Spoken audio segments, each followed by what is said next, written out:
The horrific history of Nazi breeding farms exposes their nightmarish goals, where nightmares turned into the reality of a twisted master race ideology, detailing establishment, selection criteria, and inhumane practices. It reflects on victims' sufferings and lessons from this dark chapter. What controversial elements of the Lebensborn program have set alarm bells ringing not only within Germany, but also across international borders? What happened at these Nazi breeding farms, and what made this so shocking? These are the shocking, painful punishments insane Nazis did on Nazi breeding farms. Prepare to step into the haunting echoes of history's darkest corridors, where the shadows of Nazi breeding farms reveal their macabre secrets. Can you picture a peaceful night turning into a nightmare within the walls of a sinister maternity home? In the sterile confines of a maternity home, a lone young woman struggles through labor under the cover of a peaceful night in the German countryside. But this is no ordinary location. It's a Nazi-run institution where the birth of her child will be used to further the evil goal of creating a master race. As her child is abruptly taken away from her, she's once again forced to deal with loneliness while clinging to the hope that her child will be raised in a loving environment, a desire that will soon be shattered. As the harsh reality unfolds on its pages, it sketches a vivid and piercing depiction of the Lebensborn program's chilling narrative. We will unearth the sinister underbelly of history. But can you fathom the depths of the Lebensborn program from its origin to the end? I doubt it. The disgusting Nazi endeavor played a sinister hand in engineering births to increase the Aryan ranks. Taking root in the poisoned bed of eugenics and racial purity, the eerie stories from breeding farms resonate with a haunting history. The Lebensborn program emerges as a terrifying Nazi endeavor, deeply rooted in the bloody core of the Third Reich's history. One of the most terrifying incidents to mark that age was this program, which was designed with the evil intention of increasing the birth rate of Aryan progeny. In order to create a purportedly pure race, this evil program held control over women and children by forcing pregnancies and abusing them. Its origins can be traced back to the early 1930s, when Heinrich Himmler, the ruthless SS chief, became concerned about the failing birth rates of Aryan Germans. In Himmler's opinion, a greater number of pure German children was essential to the survival of the German race. He responded by launching a push to increase the birth rate of kids who were considered to be racially pure. In just 4 years, the network of Lebensborn homes expanded to include more than 20 houses spread across Germany, Norway, and other occupied areas. This growth followed the opening of the first facility in Munich in 1935. The program's initial goal was to provide financial assistance to unmarried women who became pregnant through racially pure men. The children ushered into the world within these Lebensborn homes were held as constituents of the master race, bestowed with privileges in education, employment, and various spheres. Who were the architects shaping this unsettling tableau? Key players in this concerting orchestration included Heinrich Himmler himself and administrative director Gregor Ebner. Dr. Karl Brandt steered the selection of women for the breeding program, and Dr. Leonard Conti presided over its medical services.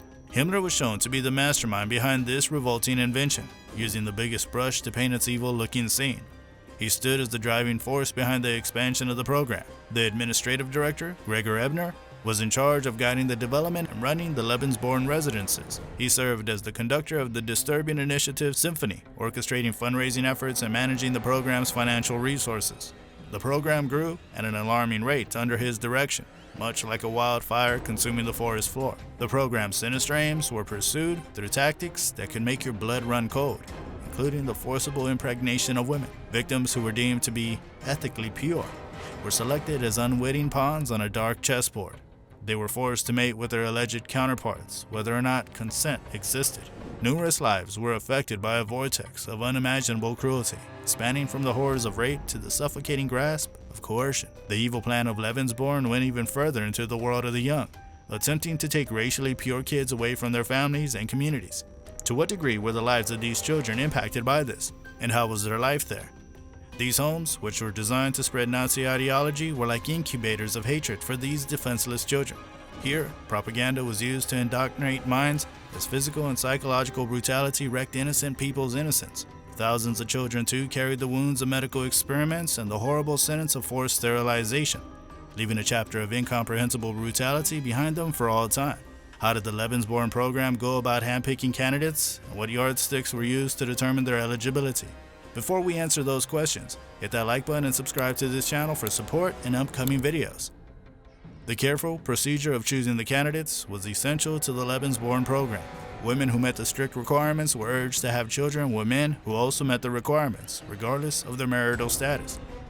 Dr. Karl Brandt, who oversaw this terrifying process, used a variety of criteria, including physical characteristics, ancestry, and even political convictions, to establish eligibility.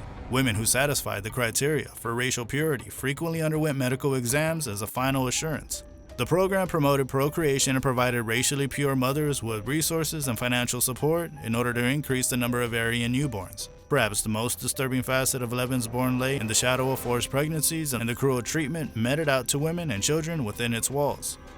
Many unwillingly impregnated women suffered severe physical and psychological torment. The children born within the Lebensborn facility were not spared from mistreatment either.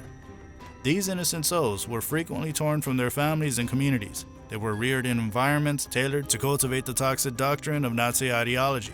Did the influence of the Lebensborn program stay limited to Germany, or did its tendrils spread across other nations too? The influence of Lebensborn was universal. Under Nazi rule, the program expanded its reach to include numerous nations outside Germany. With some 8,000 offspring born to Norwegian mothers and German men, Norway grew into a sizable stronghold.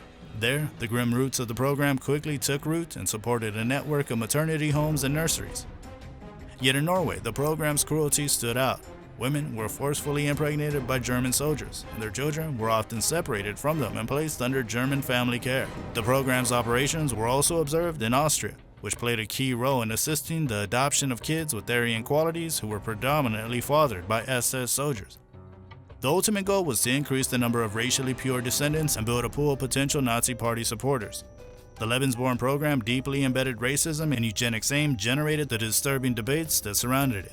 Its unwavering emphasis on eugenics and selective breeding sparked a flurry of criticism from a wide range of sources, both within and outside of German boundaries. Many people believe that this program was a cruel and dehumanizing attempt to force women into having children in order to serve a racist society. The program's position was seen as a clear breach of human rights and a threat to the principles of equality and respect for all people. Lebensborn children, often born to unmarried mothers, faced discrimination and rejection after World War II because of their origins.